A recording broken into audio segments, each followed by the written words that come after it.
Are you ready for this? I am. Are you ready? All right. Well, we're back. Yeah, welcome back. Yeah, welcome back so soon too. I didn't, we're cranking them out now. Yeah, we are. I feel like we're just getting into it. And we're back from an exciting week. This is officially the Ultra Crude Podcast. BMFJ Squared, your host. I'm, of course, John. With me, as always, the fabulous BMFJ, ladies and gentlemen. Thank you. Thank you for welcoming me. Yeah, well, it's a pleasure to be here with you. Is it? Yes, okay. Very much. Yes, it's a pleasure to be here with you. I'm glad, I like you. Oh, okay. I like you too. Thank you. Thank you for that wonderful, wonderful endorsement. It's been a busy week. It has been. Yeah, we got into a lot, and most of it, I don't know that I saw it coming. I mean, I did because we made a plan. Oh well, there's that. So we had a plan to go down to Georgia. I feel like that's our home away from home in a lot of respects. It is. Blairsville kind of is. Yeah, and we did some running. We did some running out in the mountains. Out in the mountains. Is that your favorite place to run? Oh yeah, I love Vogel. Vogel. Yeah, being out on the DRT. For those that don't know already, your favorite place to run is the Duncan Ridge Trail. It is. Yeah. What's so special about that place? There's been a lot of adventuring and growth and first times out there. It's just very near and dear to my heart. Yeah, it is ironically where we became betrothed to one another. Yeah, there is also that. That's pretty important too, I guess. Yeah, that came later. Yeah. After it was special to you. Yeah. Yeah, not to imply that moment added significance to it at all. Well, it's bigger than us. It is. Yeah. And yes, we ran most of the day Sunday together, and I think for mostly the sake of our viewers and listeners, we really didn't talk at all. No, you pretty much just ran 25 well, yards I didn't run 25. How can I run 25? That implies that I am much faster and better at running than you did. Like, you couldn't catch me. I mean, I was doing my own little thing back there. Exactly. You were doing your own little thing. Mm-hmm. And I was running with you. In spirit. Well, no, I was running. You could have caught me at any time. You could have slowed down at any time. You chose it. Hey, listen, fall behind, get left behind. I'll remember that on our next run. No, don't remember that on your next run. That's not fun. When you yell at me like, "Oh, you're just running 2 steps ahead of me." You do have a tendency to run 2 steps ahead of me on occasion for the entirety of the run. Not even 2 steps, like 5 feet. And you'll just hold that pace of being 5 feet ahead of me for 20 miles. Like, it's not like you're pulling away or I'm falling behind. It's just where you choose to run. It's my cadence. It's my pace. Is that what you're going with? Yep. All right. I'll stand by it. That's the story that you're sticking with. Mm-hmm. No, that's fine. I do think it is interesting because we run together a fair amount. I don't know if we run together quite as much as we used to run together. No, not as much. Time schedules, whatever. But it is not a rare occurrence. Well, we will run together for hours and just not talk a whole heck of a lot. No, I think we refer to it as alone together. I think you refer to it as being alone together. I like it. I think it's beautiful. No, it is beautiful when you say it like that. Yeah, it is. But it's nice. It's nice to be out there in the comfort of doing something that maybe, I don't know, like you need for your individual space, mm-hmm. but with the person that you want to spend your time with. Yeah, I think that's a good way to put it. Especially when it's somewhere challenging and beautiful. Oh yeah, so gorgeous. I mean, the past few times I've been out there, it's been at night. So I've not really been able to look at the mountains and take in all the view the way I want to. I mean, I can feel it, which I like feeling it. But how do you feel mountains? You just feel it in your soul when you're connected to Lady Kusa. I think we have different souls. I asked you once, like, what did I ask you when we were going up Kusa? By the way, I think this is, I don't know how many times I've been to the top of Kusa. More than once. I've never seen a view. It is always cloudy and kind of crappy up there for me. Do you have different experiences? Yeah. Crap, I need that. Dang it. I figured that's what you were going to say. What was I asking you? Oh, you were back there doing your Becca things. Mm-hmm. And I was storming up the mountain, as I do, obviously. Oh yeah. And you said something I thought was interesting. What were you doing? You said you were talking. I don't know if I said I was talking. Oh, just talking to the Lady Mountain, talking about how I'm going to see her in May and how we're going to get along. It's going to be great. We're going to high five and I'm going to hug the trees and she's going to be so kind to me and I'm going to be so appreciative of all that she gives us. Yeah, I was just talking to the Lady Mountain. All right. Is that what you normally do? Yeah. Ask Josh Brandt. He saw me hugging trees and saying, I love it. Yeah, that's the last time we were both down there. It was for Fierce Dragon, and it was snowy and cold and miserable. You got rain the whole night, though. I got snow and rain. It was yeah. a lot. Yeah. I didn't get either one of those things. Oh, aren't you the lucky duck? Maybe you should talk nicer to Lady Kusa. No, she was good. I loved it. I was prepared. All right. So it was a good trip. Oh, we got to do probably one of my favorite things as well on this trip. We went to a diners. Multiple diners. John really loves diners. He has an affinity for them. I do. I have a thing for diners. There is, first of all, I don't know that I like a lot of things more than I like going out for breakfast. Yeah. Like going to get breakfast is one of my favorite things to do. Mm-hmm. And I don't super know why. I was thinking about it. Like, why do you like going out for breakfast so much? Because I'd rather go out for breakfast than any other meal. Yeah. Like, I like to just wake up, boom, let's get breakfast. Let's go. And part of the problem with living in our little neighborhood that we live in is that there's not a good spot to get breakfast. No, there's not. There's a Waffle House. Yeah, Waffle House will come through in the clutch when you need it. But Waffle House is a much better 2 o'clock in the morning breakfast? Not anymore. I can't be out that late. No thanks. It's probably a better, like, 5 a.m. breakfast when you haven't gone to sleep yet sort of situation. Yeah. That 2 o'clock in the morning at Waffle House is a different crowd. Yeah, it's not my crowd. Yeah, I can't do that. But no, I love going out to breakfast. So we went to one of our favorite places, Hole in the Wall Stable. And then we hit up a place we've been passing for years that I've wanted to try for a long time. Yeah, this is a new development. It's a new diner. It's a new diner. It's called the Dam Deli Diner. The Dam Ocoee something. I don't know. It's on there on the way to Blairsville for us. And it did not disappoint. No, it didn't disappoint at all. It was really good. I loved all the play on words, damn, and I'm a fan of vulgarity. So yeah, they did yuck it up. Yeah, it was great. They had videos of rafting happening. Yeah, like the beginning of rafting on the Ocoee, like late 70s, and they like scrolled through on the television or whatever how they came up with all the names of different parts. And I'm not a rafting guy so much. Oh, I never would have guessed. Pardon my shock. I feel so betrayed. I thought you were into rafting. Thought that was going to be our next venture. Is that going to be our next? Are you a rafting person? No, I hate being wet. Get out of here. I cannot stand getting wet. Yeah, I think you have an affinity for swift water. Nope. Healthy respect. Yeah. It stays over there and I stay over here, so safely on the banks. Yeah, I'm not really sure why you're trying to shame me for not wanting to be a rafter. Because it's fun. Shaming me is fun? Sometimes. Yeah, that's fair. Anyway, no, it was really cool to look back and see kind of the beginning of that area. Anyway, it's fun. If you're on the road, if you're in the area, stop by both of those places. They're great. Yeah, I'm not really sure why I like diners so much, but I do like diners. And maybe it's like sort of like a Midwest small town feel. Yeah, that's probably what that is. Yeah, I remember the diner growing up was called Diggs. It was right on the courthouse square in town, and it was always like a nice treat to go and eat lunch or breakfast there. Yeah, not so much for me. I like lunch. I like lunch. You like a fancy lunch. I like a fancy lunch. You like a fancy lunch. I do. Yeah. And I want to eat it at a bar. Sitting at the bar. You do. Because why?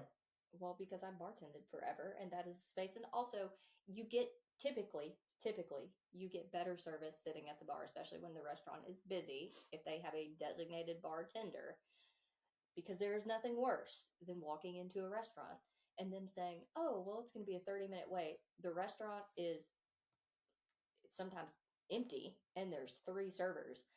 I know it's going to be crap service, so I'm going to go to the bar where there's someone 6 feet away from me and can see and anticipate my needs better. I mean, that's how I like to experience my restaurant. All right. Well, I think that pretty much covers BMFJ Squared Ultra Crude eating tips. You're really hunkering down. I'm not. I don't. No, I'm not hunkering down on it. I'm on the fence about it, and I'm bringing it to the public Okay. to see if we can get a vote. Why don't you just post a poll and ask a vote?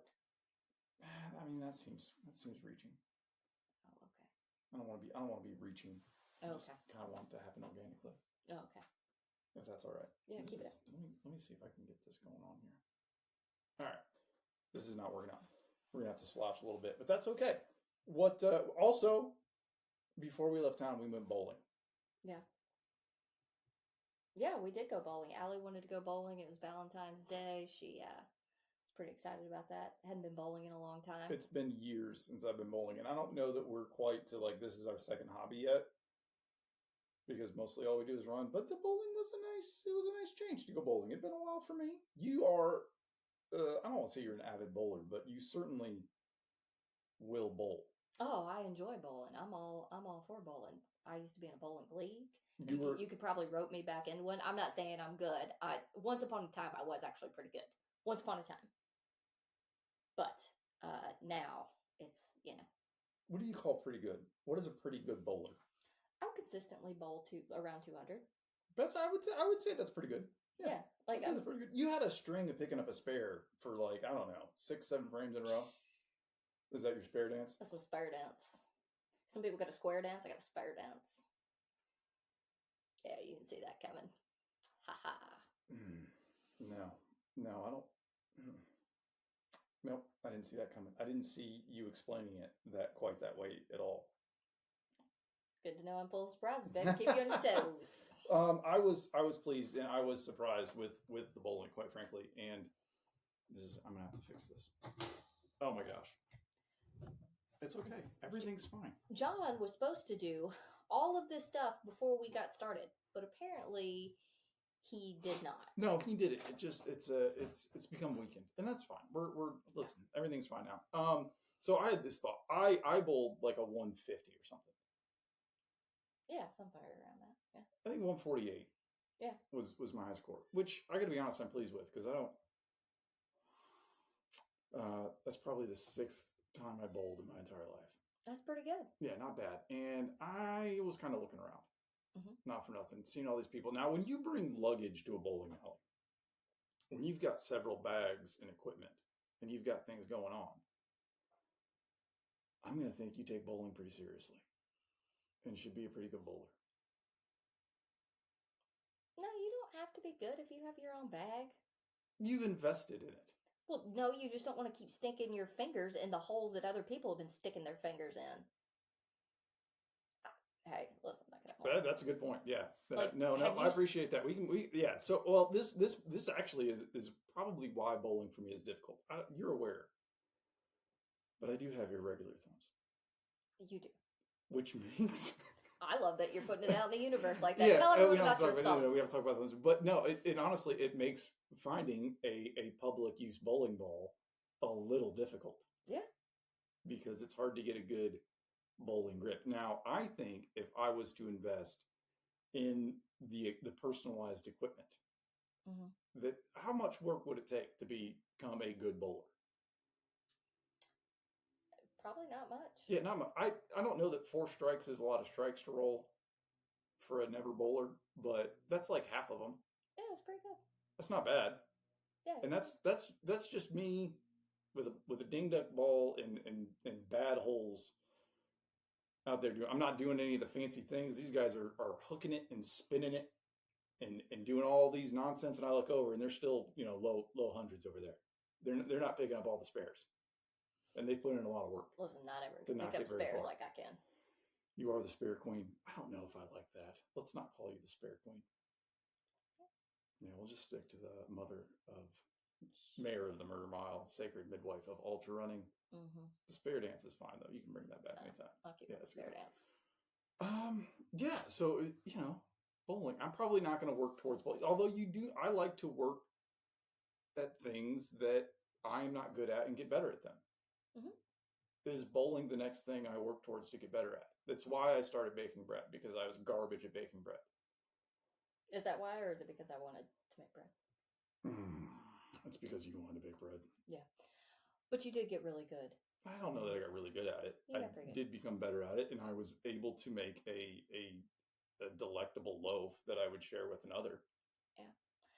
Yeah, Proficient, maybe. I Not think good. it's important if you want to get good at something to be okay sucking at it. Yeah, and at the same token, I think it's perfectly fine and appropriate to do things that you're not good at Oh yeah. simply for the sake of enjoying it. Oh yeah. I love doing things I'm Like not we good can at. continue to Like go. gift wrapping. Oh gosh, you are awful at gift wrapping. Yeah, I love it though. I don't care. I'm gonna keep on. And I've tried to help you get better at it. I'm not going to. And you take your tips and you shove them up your ass. Whoa! I Whoa! don't wanna. Well, this is the Ultra Crude Podcast, ladies and gentlemen. I don't want them. Yeah, you don't want to get better at gift wrapping. I've tried to help you. I like wrapping gifts. You like wrapping gifts. We go about it differently. We sure do. I like ultra running. You like ultra running. We go about it differently. To me, running 100 miles was the goal. Like that's kind of why I got into ultra running. It's not why I started running, but once I started running, it became kind of like my focus, the thing that I wanted to do most. Mm-hmm. I want to say like in my life or whatever, but it was definitely a concentration for me, always in the forethought of my mind of what I was going to do. I was working towards this running 100 miles. Yeah. I wasn't getting off the bus until I got it. By the way, guess what happened this afternoon? What? Signed up to run 100 miles. Oh, there we go. What's next? Farrell Mountain 100. Oh, okay. Yeah, it's been on by I think Coyote Ugly Racing. Yeah. Down there outside of Ellijay. Mm-hmm. So I'm pretty excited to take that on in April. It's going to be awesome. I heard nothing but great things about Coyote Ugly. Yeah, I think they got it going on. They put on a lot of good races. Haven't been able to make one yet, so I'm excited to do this one. It's a first year 100, but I think it's in a great area, and I know they're going to do a good job. Oh, absolutely. So anyway, side note, that's what I work towards. I want to run 100 miles. You did not so much, I guess. I don't know. I know that you ran your first 100 miles, and that wasn't your goal. Yeah, well, I ran it in a 200-mile attempt, so that was definitely not the goal. Was just to run 100 miles. That was actually what they call a DNF. For those that don't know, I do not finish. Did not finish. You didn't finish the 200. No. You did run 100 miles in that event. Yeah, and then some. So what was? I mean, I guess so. That was the first time you ran 100. What was it like to run that 100 miles and run it in? Like I said, it wasn't your goal to run 100 miles. No. So there's like a sign in the middle of the course. Yeah, I was on this 5 or 6 mile climb. It was really long. It was probably, I'm not going to say at that point it was the longest climb I'd done, because in that race I had done much longer climbs, but probably the second time I'd climbed that long. It's pretty miserable. It was raining and lots of false summits. And I remember there was just this paper plate in the middle of the trail that said, "Congratulations, you just ran 100 miles. And I remember sitting there on like a little stump going, well, that's fucking great. It's pretty lackluster. That was it. Yeah. Yeah. I pulled something out of my pack and was like, seems like a good time to eat a snack. Was it a special snack? Were you saving anything for that moment? Or was it just such a non-event for you? It was pretty much a non-event because it was just a halfway point to the overall goal. That's not something to celebrate or acknowledge, but in that moment, I was grateful, but also focused on what was beyond that. Right. Which makes sense. I mean, if you have a larger goal or you have a goal you're working towards, it's not to get bogged down by something in the middle of it. No. Like, I think you could certainly want to stop and celebrate, and that could derail your race if you let too much emotion go into that moment. Absolutely. Staying present is really one of the essential things you need to do, especially when you're going really far. It's really easy to get off track if you look at what you have done or what you have left. Focusing on those two things. It's when you're living in the future, you're typically living in fear most of the time. That's interesting. Yeah, I mean, I think that's a reason why people don't do things. They're so fearful, and it's just step into it, be present, go through all your training being present and in the mile that you're in, and all that will translate over to that day, and you won't get worried about maybe the rough miles that were back behind you or the miles you've yet to run. Like, you can't worry about something that's already done, and you can't worry about something you haven't done. You have to stay doing what you're doing and stay focused on that. And also, I believe with gratitude, Yeah. I'm big on that. Yeah, big gratitude. So it wasn't that I wasn't thankful, and it wasn't that I wasn't like, oh, it's pretty cool. It's there was too much had already been done and still too much to do. Okay. So let's help me out. If we can look back because I wasn't there. I didn't come to know you until later. But what got in your mind? Because I guess a little foggy. How do we go from running a half marathon, the fiery giz, to I'm going to sign up for Bigfoot? How do we? Is there a natural progression? Are you in the middle of one of your first races and go, you know what? I'm going to run 200 miles. This isn't quite far enough. Were you BMFJ yet? Oh, I was. I think Okay. that's how That's I just how BMFJ does it, ladies and gentlemen. that's how I ended up on the West Coast for the first time. Never traveling to the West Coast, never flying by myself, never doing anything like that. I that whole thing was very. We're just gonna figure it out. Yeah, fuck it. Yeah, you've been figuring it out ever since. So, but like, what was there a progression? Like, how did you get? I guess what sparked that I'm going to run 200 miles, or what were you doing? What were you running 6 months, 8 months before that? Some 50Ks. I'd done a couple 100Ks or done maybe 100K. I think it was like doubled out. So you uh, did a couple 50Ks and 100K. yeah, and I'd done like stuff out in the Smokies and stuff like that, self supported. I mean, nothing crazy. Honestly, I didn't think that they would approve me to be able to go, like, because you have to kind of list what you have done. So there was, in my mind, there was a good possibility that she'd be like, absolutely not, or like, I'll take her money.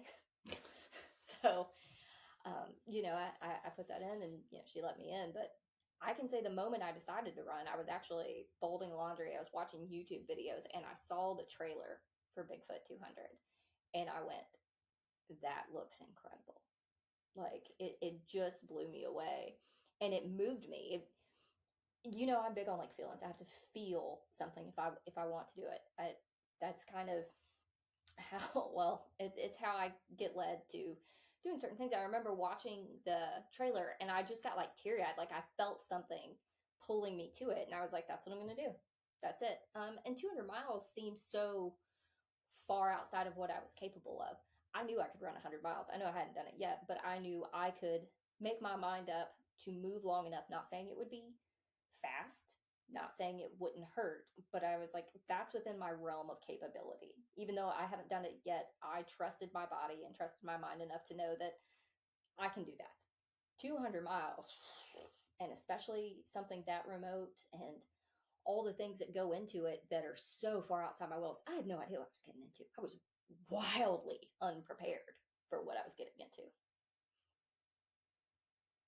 Yeah, I find that extremely easy to believe. But I think again, you wouldn't know that today because this was 6, 7 years ago. Yeah. So Maybe. yeah, I mean, it was a while back, and you've certainly come a long way since then. But it's hard to. I think there's so much of we get inundated with the success Mm-hmm. out there, and everybody's coming at you that's already made it and saying, "Look at me, take my catchphrase, be like I am," and very rarely do you see the progression that goes into that. And I will say a couple things. One, my best advice for any race is pick the best race to run is the one you feel something about. Mm-hmm. So do that. And then two, this is going to come across. There are ultra runners that haven't ran one yet. Yeah. And there are people that run ultras. Mm-hmm. And running an ultra doesn't essentially make you an ultra runner. Although technically it does. You ran an ultra. But you see what I'm trying, like there's a difference between, I think, ultra runners, people that kind of embody what that really means, and then people that just have this goal to run an ultra. Yeah. And they do one or two and like, yeah, I ran an ultra, it's not a big deal. And there are people that are like, no, no, no, no. I'm an ultra runner. This is what I do. I push myself. I go to the hardest places and I figure it out and I go forward. Yeah. And I think that's kind of that was in that moment is yeah, you had ran some ultras, but you were an ultra runner. You're gonna pick the biggest thing that you can think of or envision at the time. And you're gonna go forward. Yeah, that would make sense. Like I track what you're saying. I agree with it. On the ultra runners. Yeah. Yeah. Was there nothing else you agree Oh with? no, I agree with all of it. But And I think that there are some people out there that could take that the wrong way should they choose to, because there are people that Yeah. decide to always get their panties in a wad. It doesn't matter Not, what they I'm hear not and how trying they to say it. nitpick anybody's achievements. No, at all. absolutely not. I think what you're saying, and we've seen this, is it's a spirit, it's a willingness to suffer, it's a willingness to problem solve, it's a willingness to dig, and I think that that is at the heart of it the essence of an ultra runner. It's so much more than just covering the distance. Yeah, you said that much better than I was trying. I mean, you said that much better. I think it's your ability to endure and to suffer and suffer well, and that is not saying that every ultra you should set out to suffer, but I think that there is something to enduring hard things. Yeah, 100%. So let's keep tracking this. You go out to Bigfoot. It doesn't end the way you wanted it to. Mm-hmm. You come back. What do you do next? BFC. Then I signed up to do Pinhoti. Pinhoti. Yeah. How did Pinhoti go? Not well. So at Bigfoot, I torn. So wait. Just, I don't want to push past this. Pinhoti was the first 100 you signed up for. Yes. Okay, and this was. Excuse me. Nothing. This was a couple months after Bigfoot. Yes. Okay, keep going. Yeah. Well, I had the fitness. I didn't want to waste it. That's fair. And I'd say it was a bad approach. But the reason for my DNF at Bigfoot was I tore the tendon on the top of my foot, and that was at like mile 80. I finally dropped it at 131, but I just couldn't move fast enough. Anyways, I did what I do, and I just didn't do anything about it. I taped my foot for 6 weeks where it just wouldn't move. I mean, there wasn't really a whole lot you could do. You couldn't I wasn't going to have surgery or have anything. Like, it just had to heal. But I didn't let off the gas. And getting ready for Bigfoot, I had done multiple 100-mile weeks, 120-mile weeks, and I had really neglected recovering and sleep. And I also was still managing restaurants at the time and had just a lot of stress. So what I did not realize at the time was I had adrenal fatigue. So I signed up for Pinhoti as my first 100. Sure. Was there anything attached to this is my first 100 signing up for it? No, I think I just felt like I needed a win. It was just something to do. Yeah. Okay. Yeah, which is really shitty to say, but no, I think I get it. Like you've worked toward this big goal. You think you have everything you need. There isn't another 200-mile on the East Coast. No. In the fall. No, there wasn't. So, and I wanted to go have fun and kind of see where the day took me, but I started throwing up after 17 miles. My body was just so fatigued. So I spent 50 miles just not being able to eat or drink. I think I finally dropped at mile 80. And it took so much out of me. I mean, after that, I couldn't run. I didn't run more than 5 miles for 3 months. I couldn't do anything. My body was completely trashed. And that's part of why now, I really push recovery and listening to your body. Yeah. No, I would say you can only train as hard as you can recover. Absolutely. For sure. So Pinhoti doesn't go well. What's on the table next? Are you just scrolling Ultra Sign Up and looking for the next 100 or the next 200? What is your goal? No, somewhere in February, I signed up for a 50K to see where my fitness was at. And it was pretty terrible. I did it, and it was an awful day. So naturally, I signed up for Potawatomi 200. Right. So, right. Okay. So 200 miles. That's the goal. Yeah. And yet again, I ran 100 miles. So you've now ran 100 miles twice. And did this resonate? No, I will say this one was hard fought, and not even because of the fitness, but that is where I discovered that I have a really bad reaction to the cold. That it was a pretty miserable experience. I ended up with all these whelps. Whelps? Yeah, like big whelps and rashes all over my body. Are you saying whelp or welt? Anyways. No. We're not. No, whelps all over me. I think you mean whelps. Yeah, whatever. now I'm questioning myself. I got these whelps. Anyways. You got some aw shucks. I got small shit. Anyways, he's been hassling me lately about how I talk. So. Okay. Yeah. Moving on. So essentially, though, I mean, I fell short on that goal. So 2 times I've tried to run 200 miles, and both times came up short of the goal. Now, still grateful to run 100 miles, but that was still not yet the goal. Right, right. I mean, is there?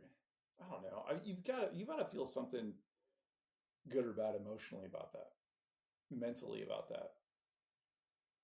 Were you going through kind of a high low mental emotionally, or were you just kind of blocking out all the bad, not hitting your goal, or even? And I think this is more dangerous to block out the good Oh, yeah. I mean, in it and focus on. Well, I came out here to run 200 miles. I didn't, so it doesn't matter. I had a great time, and I had awesome people with me, and I really enjoyed it. So there was a lot of gratitude in getting to be out there and getting to endure the ridiculous cold that was happening.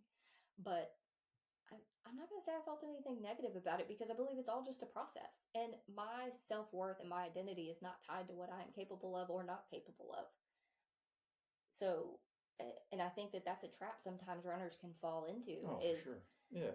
um, and if that is something you fall into, it's just something you should work on, because it can really be a detriment to your mental health, especially when you come up short.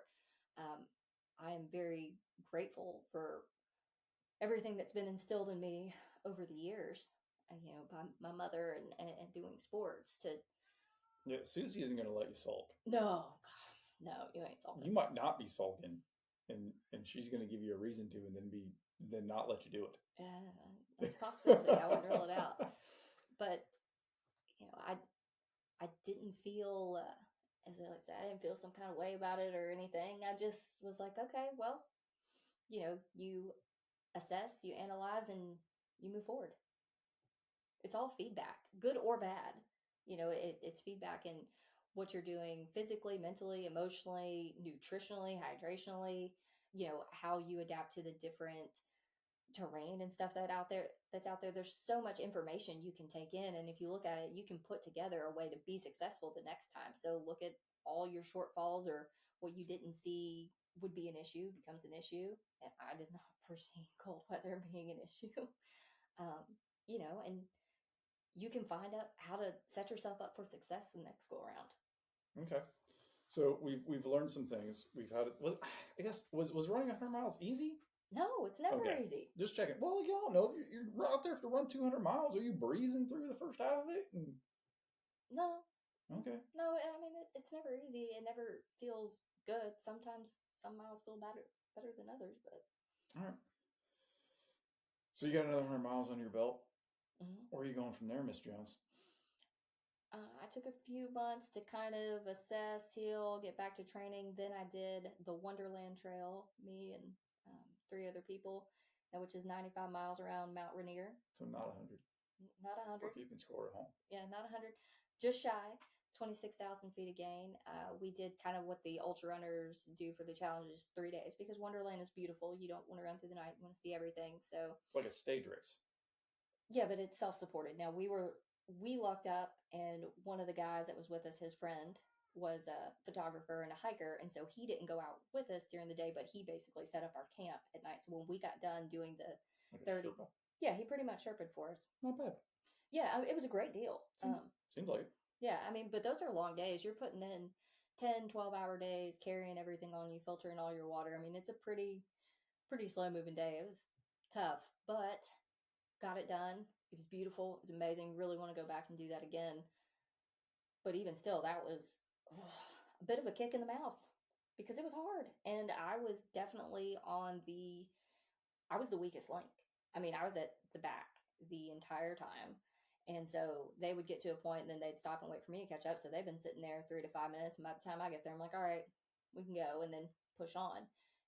Day 3, I found my stride and it was pretty good, and they were wearing down. But it was still like, okay, there's a lot of work to do. And it's hard. I will tell you, I battled a lot mentally out there to not get down on myself and feel like I was the weakest link and I'm bringing everybody down. I'm slowing it all down.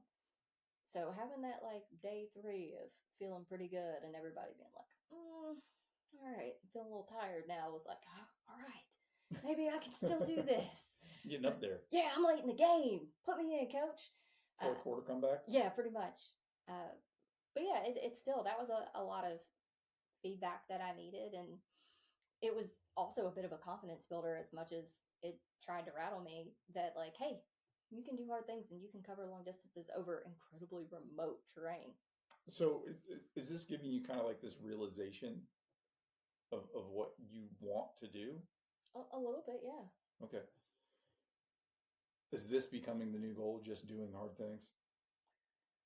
Or is it like I want to run 100 miles and actually sign up for a 100-mile race and then run that thing? Yeah, like I wanted to do something that was hard, that seemed challenging.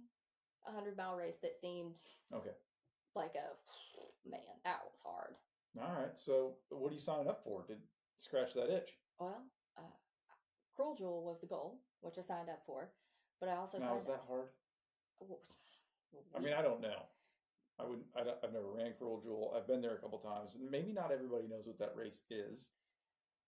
So this race is put on by Dumbass Events. It is one of my absolute favorite races. I think I've probably been out there and ran 8, 9 years in a row between the 50 and the 100. But the 100 is 33,000 feet of elevation gain and loss uh, down in North Georgia, actually, where we just were this past weekend. So, yeah, it's pretty tough. And it's like mid-May, and so it's always hot. It's early in the season. And you're kind of in a green tunnel. Now that they've done the controlled burns, you can actually like see some mountains, but like you're just pretty much running through a hot, humid, green tunnel for 106 miles. So this becomes the goal. Yes. They have a 50.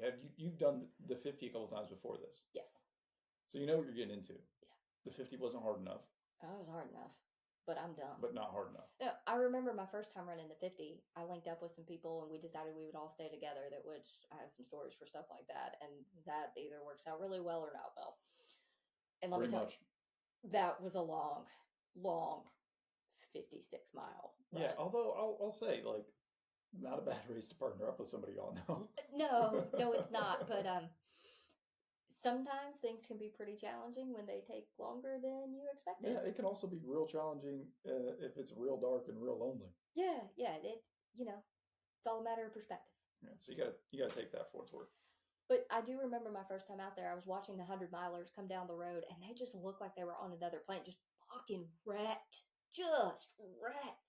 And I was like, these people are idiots. There is no way you could talk me into it. I remember saying to a runner, I was like, you're a fucking idiot. You sign up for that 100. Like, that looks terrible. And now it's like the 100 you sign up for every year. What changes? And I'm genuinely curious because I don't know you quite at this time yet, and I don't know the transition. You've been able to watch me as an ultra runner, mm-hmm. step for step, yeah, the highs and lows, the physical conditioning to get it done, the mental, emotional work to get it done. But and maybe you don't want to share the whole process, but there's definitely a process going on that you're working through for I'll never do that. That's not going to happen. And I can't wait to do this. Yeah. I also said the same thing about running 100 miles. I said, I'm never going to do that. And I did that. But no, you are correct. There's a process. I didn't really realize it at the time. Is it just happening to you through the running? Yeah, there was a lot of life going on and personal growth, and also trying to really, just change where I was in life, honestly. There was a lot of personal stuff going on. So, and not that I use running as a way to escape, but it was definitely showing me what I am capable of and giving me, I guess, opportunities to trust myself and know that I can take big risks and make big moves and that I'll be okay. I'll land on my feet. I'll figure it out. Okay. If that makes sense. Yeah. I mean, is that coming through running the 50 miles and 50Ks, or is that like, did Bigfoot spark that? Did that journey out west on your own? It was the pivotal moment that switched those things for me. Absolutely. Okay. Just kind of that, like, this will be all right. I can figure it out. Yeah. And it's okay to fail. Yeah, I'm more than I thought I was capable of. Yeah, absolutely. Yeah, gosh, I mean, that's so much of what I love about ultra running, mm-hmm. is that it can teach you and shape you. And I think that's what inspires me when I see other people realized that maybe their limitations and their vision was clouded. That's why I always say push past your perceived Mm-hmm. limits. Perceived, 100%. Perceived. Yeah, 100%. So you signed up for Cruel Joel. Yeah. That's your first official 100. Well, I signed up for Potawatomi 107 weeks before that. Right. Because Trying to track this is still in the beginning. I'm trying to track this. So for when a logical chain of events. Let me. Is all this podcast is, ladies and gentlemen, is trying to find a logical chain of events in your ultra running. Let me tell you, journey. Part of why we give the advice we do now is because I've done things completely wrong. Yeah, a little bit. A lot of the things that I tell you not to do, I speak from experience on that and can kind of share why I have that perspective. I like to do things the hard way. I'll figure it out. It doesn't always work out for me. Okay. So but I come out the other side. You signed up for Cruel Joel, a hard 100. Mm-hmm. So you ran 100 miles 7 weeks before that? Yeah. I used Potawatomi as, I was feeling good before Cruel Joel. I was like, I'll use it as a training run, which I did go into just have fun, get it done. I actually self-crewed that one, went up there by myself. I think you had to work. I stopped on my way up there. I spent $20 at a gas station, filled a bag up with stuff, and threw that in a chair, and that's it. I mean, Potawatomi is a 10-mile loop, so yeah, you can get away with that. Yeah, you can get away with it. They have a couple aid stations out there on the course that are great.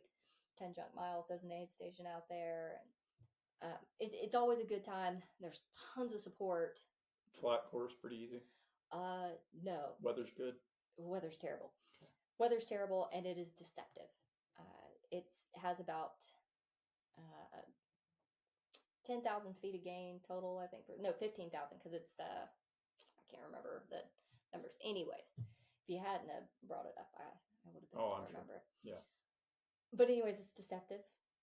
The course is very easy to break up, but it's rolling with like punchy hills. Yeah, it is. Yeah, it's more climb than you think it is.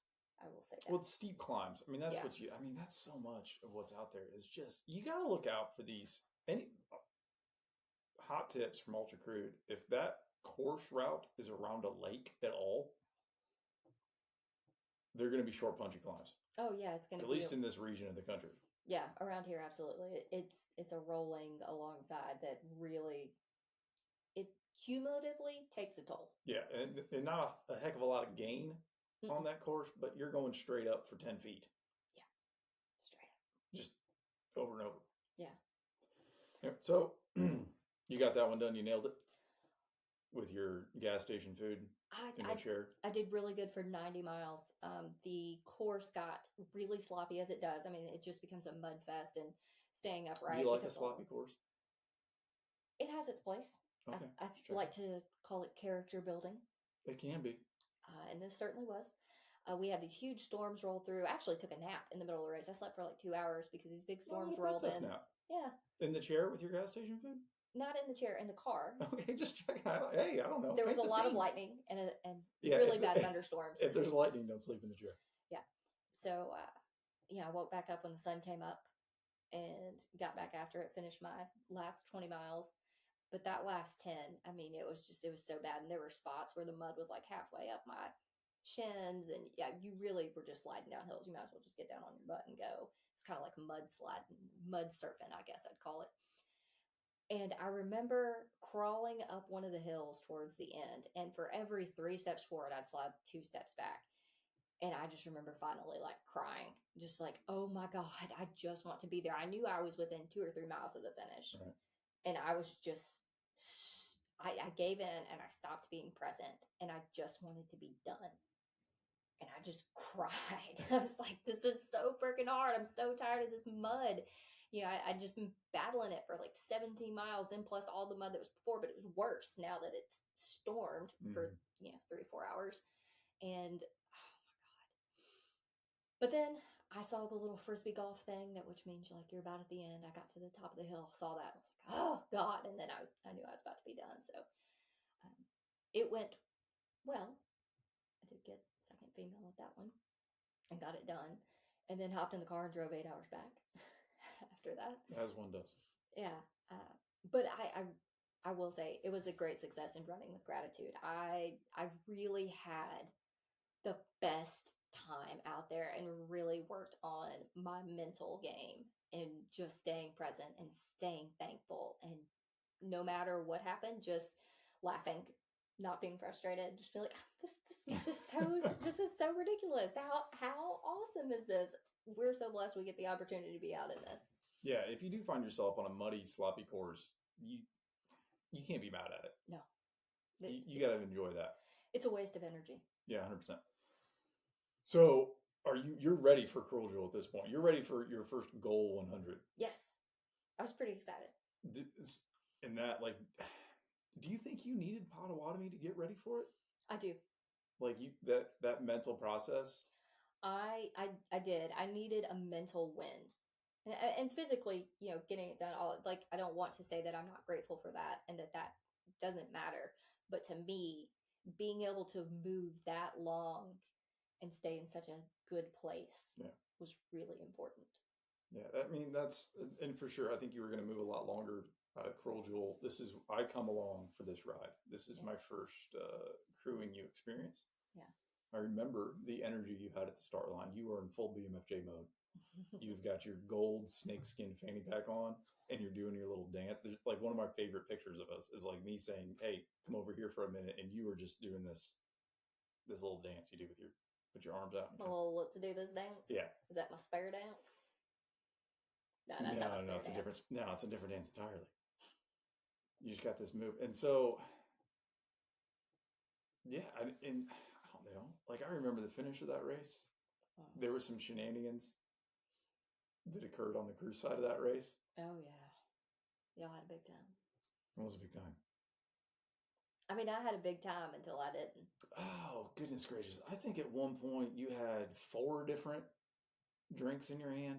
Oh yeah. And had dipped a slice of pizza in pickle juice and had Skittles on it. Oh, I had Skittles in my mouth. I had like a plug of Skittles. The Skittles plug. Yeah. Well, the episode 1, the Skittles plug, not a plug for Skittles, but a Skittles plug. It's 2 different things. And you were out. You were going through it. Yeah. It was really hard. What was hard about it? It's just if you can rewind the clock. It's physically relentless. And if you remember, that was like at a time where I definitely made some huge changes in life, left my job, started my own business, was coming out of a long-term relationship, and there was just a lot of life happened, and I think there was a lot that was unacknowledged, I think, in a mental and emotional space. But it was good that I was like letting all of that go, for sure. I think your methodology at the time was, and I think you were explaining this to me in the days preparing for Cruel Jewel, was that it's just putting everything you could fit into a box. No, yeah. You got to put it in the box. Compartmentalization is actually pretty key for ultra running. And it helps you in life as well. There's a healthy way to do it and there's an unhealthy way to do it. I have a tendency to do it in an unhealthy way. I'll put you in a box, keep playing. I didn't say anything. I'm just listening. Says well, my question with the box philosophy is, what do you do when the lid comes off the box? And I've just happened to bear witness to the lid coming off the box. Yeah, I've never had the lid come off the box. So it was very interesting to watch that. And I think if I remember accurately, I was in an emotional place where I don't know what's happening and I just want this to stop. Yeah, I've seen that before. Are we just talking the time it specifically happened at this race? Yeah, we're just going to focus on that. I would say the lid came off the box and then the box spilled over. I will also say, like, that's fine. Yeah, it is. And I think so much we don't give ourselves the grace for that to happen or expect it to happen. One, because I think we go through training and we just get full of confidence. Mm-hmm. And that's what training should do, by the way. Training should make you full of confidence. so that when you get to the start line, there's no question, there's no doubt. You know what you're supposed to do and you're going to execute. Yeah. But understand that something probably will go wrong, that something is probably not going to be physical, that it's in all likelihood going to be mental or emotional, and that's okay. It is. And this is, you finished that race, by the way. I did. In tears, bawling. You were happy when you finished, but when they handed you that buckle, I was so done with that thing. I didn't want it. You held on to it very tightly. Oh, I don't remember that. I think I remember at one point handing it to someone saying, I don't want anything to do with that, because it was hard fought, physically, mentally, emotionally. And that course is just so relentless. And that is why it is one of my favorite courses, because no matter how many times I run it, I find out something new about myself, because I've ran it, that year was 41 hours. Mm-hmm. And the next time I came back for the 100, I got second female, ran like 31 hours. I mean, it's easier if you run it quicker. It's easier if you run it quicker. That 10 hours, I was glad. It was much easier to crew at 30 some hours than it was 40 some hours. Yeah. So it just, there's something about that course that just for me always pulls something out, a lesson that I think I need to learn. And that's why I keep going back. But yeah, I remember that buckle, I think the next day, because that was when I completed my first set. Like I had the belt and the buckle. Mm-hmm. And I think Keith posted a picture or something of it. And I just remember, like, I didn't want to look at that thing for a while, because I was just, I was like traumatized by that experience. Yeah, I think in the days following, you were definitely in a place, but and I think it was, listen, there was so much going on after that, mm-hmm. and it was, and this is, I think, the beauty of running 100 miles. Not that you can't get anywhere else, not that there aren't other ways to get there, but I think it requires so much of you, and it brings you so close, and you have to be so open to who you really are. Mm-hmm. And all of these guardrails and all these safety nets and all these walls and veils and things we put around ourselves to protect ourselves from the world and ourself. Yeah.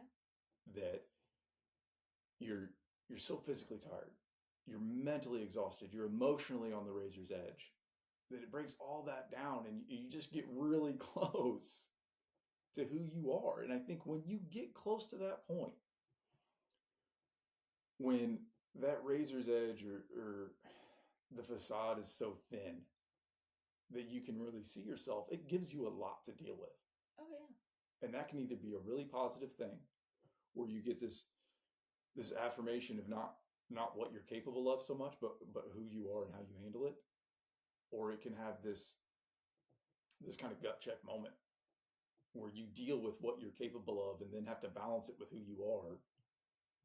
And it gives you this wonderfully beautiful thing to wrestle with. And you can in that moment, I think, become better. Yeah. I think that's a great way to articulate, because I think it's really easy, especially when you're in that like pain cave, so to speak, or really going through it out there. You really want to withdraw. Yeah. You want it to stop. You want to withdraw and say, I can't do this anymore. And typically in life, you can't. If you're having a bad day, 100%. You can go home from work. Yep. You can hop off a call. You can just go to bed. You can turn on the TV. But if you set out to cover a set distance and go through that process, in order to get it done, you cannot withdraw. You have to stay moving forward and stay in it. And that's when a lot of stuff can come up, and stuff you may not even have known. Yeah, you have to push through regardless of your circumstances, regardless of what you're feeling, regardless of what's going on around you. You have to carry over. You can't check out. No. You can't. You can put earbuds in. You can hit that playlist. It's going to come back up at some point. Whether it's put a Band-Aid on it. Yeah, whether that's in 20 miles or 2:00 in the morning or whatever time, like all that's coming back up. You can only shove it down and shove it aside for so long. And I think this is part of the thing, that if you are just shoving that down, the race is going to be over and it's still going to be there. Mm-hmm. You're not going to deal with any of it. And it allows you to ride that high of accomplishment, of achievement, without the work that will make that and make you stronger next time. Yeah, I think that that's a really important piece that people sometimes forget. Yeah, and you were there, obviously. Obviously, you were there, but we were there, and I think you did the work and you did wrestle with it and you were unpacking it, and it proof in the pudding. The results show you much better the next time around. Yeah, it there was a lot that I let go of and unpacked and also realized about myself. I mean, I'm fine saying after the race, we got back to the Airbnb, and this was crazy. Went to the bathroom to go take a shower, and I just started bawling, like screaming, crying uncontrollably. And I had no idea what was happening. I think I said that at one point. I was just like, I don't understand where this is coming from. And I just want it to stop. It was like this massive purge or release. And it wasn't sad. It wasn't happy. It wasn't anything. I think, one, I was grateful that I wasn't out there anymore, feeling terrible. Like I'd just been hit by a truck over and over again. But I couldn't stop. And it went on for like over an hour, right? Yeah, you were a hot mess. Yeah, just like It laying was a on the lot bathroom to floor. take in. Yeah. Um, and I didn't want to hold it together anymore. And I think it gave me what I needed. I don't know what that was. And I've talked to other runners too that have been through that after like a big event or something. They've had just that big release of whatever they were holding on to that they weren't aware that they were. Maybe they were, but I think that was an experience I needed. I definitely didn't know I needed it, and nor do I care to do that again. But You're going to run 100 miles again. yeah, Yeah, you've signed up for another 100 miles. yeah, Multiple since then. yeah, Yeah. So apparently you're going to go through it again? yeah, yeah. You know, it's it's always different. It doesn't matter. It doesn't matter how many times you do it. You can always learn something if you're open to it. Yeah, 100%. And I think that's the reason for me to keep going back. Yeah. I mean, so your why was always to run 100 miles. Yeah, I got into it to run 100 miles.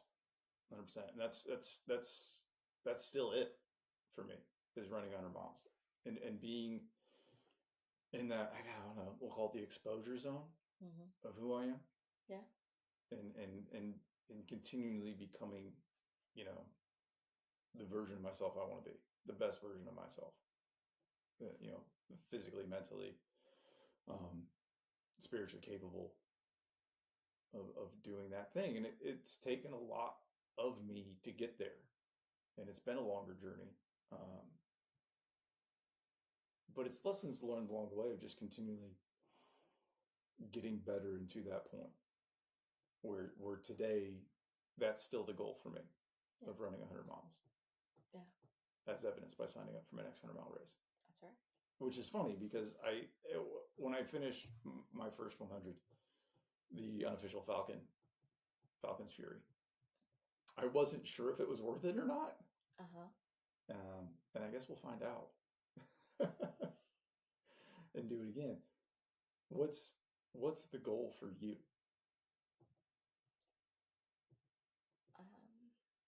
You know, this summer I signed up for a race that I know it's going to be really, really hard. I've never ran out in Colorado before. I've never ran at altitude. So for me, that one is seeing what I do in that environment. You know, a very unpredictable environment. Cruel Jewel going back. I want to put together the race that I know I can. You know, a few years ago, I put together a really solid race, almost exactly how I wanted. And I can't believe I'm going to say this because it sounds so dumb, but I can't wait. For me, it's kind of like an artist putting together a project or a painting. Like it's my work of art. Like I want. I didn't expect you to say that. I don't know what I expected you to say, but artist wasn't it.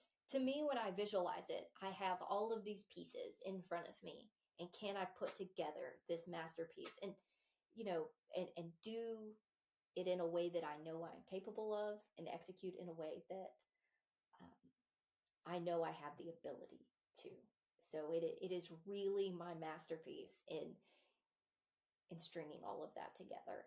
Now, is it going to be good? I don't know. Is it going to go my way? I don't know. But I want to take everything that I've learned over the years and apply it in a place that I have been to so many times that I can actually put that against other performances there, other days there. Like it's a really good measuring stick on, hey, you've executed this here well. Are you still doing that? No. It sounds so silly, but No, I don't think it sounds silly at all. I think that sounds perfect. Like I can't wait to see that. yeah. Like that's out of goals to have. Like that's an amazing goal.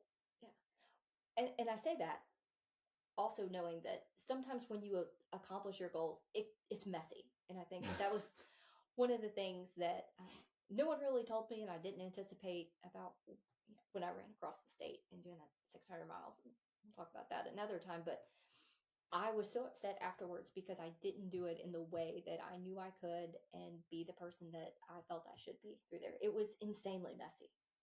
There were a lot of tears. There was a lot of self doubt. And I ran it in a way that I don't run. I never felt like myself throughout that entire process.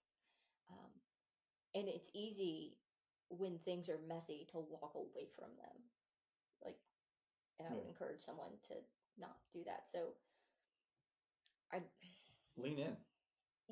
The way I want to run Cruel Jewel is being the best person executing the best way that I know how. That's what I'm chasing. And I still have to be okay if I don't have that day and it's just a mess. Yeah. I mean, as long as you're willing to come back and keep that goal at the forethought. And this is, I think, a goal isn't always super linear. Yeah. There's not always a direct path, a point A to B to a goal. Like, I think you have to be willing to see where you're at on the journey. You have to be willing to step into the darker areas of it. Take a step back if you have to, and do all of those things with your main goal in mind. Keep moving towards it, and assess along the way. Your goal was to do something really hard and challenging, and you put a pin in 200 miles on that, and then found the way to it through different avenues. And that journey is worth taking for everybody. And understand that it's not always going to be A to B. No. That it's going to be I don't know, there's probably some numbers in there along the way, but it's going to look different for everybody. And that is honestly how it should look. How boring would it be if everybody just stepped off and got to the finish line the first time around? It would be pretty boring. I can't agree more. That's the beauty in it. That's the story. That's why I'm in the sport. That's why I'm here, to see the path and my goals. I like watching you accomplish yours and the journey you're in as well. Oh, thank you. I love watching you accomplish yours as well. Nah, you're so sweet to me. And I think that's why we do what we do, coaching and crewing, because we like to see others along that path, and help them where we can. We are the Ultra Crew. This is the Ultra Crew podcast. I'm your host again, Big John. With me as always, BMFJ. We will catch you next time. See ya. See you guys.